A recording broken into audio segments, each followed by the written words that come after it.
Mga kapuso, duha ka semana na lang liwat na nga mabatian ang tukar sang lyres, drums kag singgitan sa mga deboto ni Señor Santo Niño sa Ati-Atihan Festival sa Kalibo, Aklan.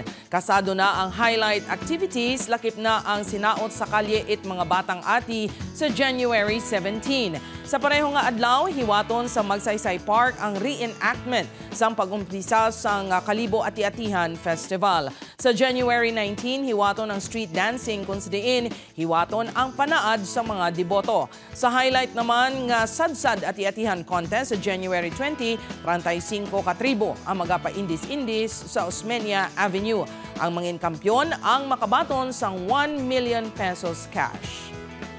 Iniimbitahan ko po ang lahat ng mga deboto ni Señor Santo Niño at lahat ng ating mga kababayan na tunghayan ang mas pinalaki, pinasaya at pinasiglang Kalibo Señor Santo Niño Ati-Atihan Festival 2024 na gaganapin sa January 15 to 21, 2024. Samahan niyo po kami experience ang Mother of All Philippine Festivals dito sa Kalibo, Aklan.